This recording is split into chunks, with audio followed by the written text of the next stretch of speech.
আমাদের প্রতিবাদ এই কারণেই যে গতকাল আমাদের মাননীয় চেয়ারম্যান হাওড়ার বিশিষ্ট শিশুরোগ বিশেষজ্ঞ, যিনি হাওড়াকে নবরূপ দিতে নিজে স্বতঃপ্রণোদিত হয়ে দায়িত্বভার গ্রহণ করেছেন, তার এগেস্টে, তার বিরুদ্ধে গতকাল যে নক্কারজনক প্রতিবাদ হয়েছে এবং তাকে হেনস্থা করার হয়েছে, শারীরিকভাবে তিনি নিগৃহীত হয়েছেন, আমরা হাওড়া পৌরসভার সাধারণ স্তরের আপামর কর্মচারী এর বিরুদ্ধে আমরা সম্মিলিত প্রতিবাদ জানাচ্ছি যে এই ধরনের নিগ্রহ আমরা ভবিষ্যতে মানব না। এটা যারা করেছে তাদেরকে সমাজবিরোধী আখ্যা দেওয়া যায় বলে আমি মনে করি। সাধারণত সমাজবিরোধীরাই এই জাতীয় কাজ করে, তারাই করেছেন। এ বিষয়ে আমি কিছু বলতে পারবো না, এটা দলীয় রাজনীতির ব্যাপার, এই বিষয়ে আমি কোনো মন্তব্য করতে পারবো না। 300-400 জন আছেন।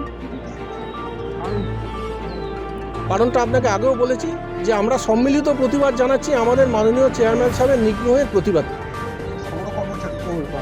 সকল স্তরের পৌর কর্মচারী যারা আছেন, স্থায়ী আছেন, চুক্তিভিত্তিক আছেন, অস্থায়ী আছেন, দৈনন্দিন মজুরি আছেন, সকল স্তরের পৌর, যারা পার্মানেন্টও আছেন, সকল স্তরের পৌর কর্মচারীরা আমরা সম্মিলিত হয়ে প্রতিবাদ জানাচ্ছি চেয়ারম্যান সাহেবের নিগ্রহে।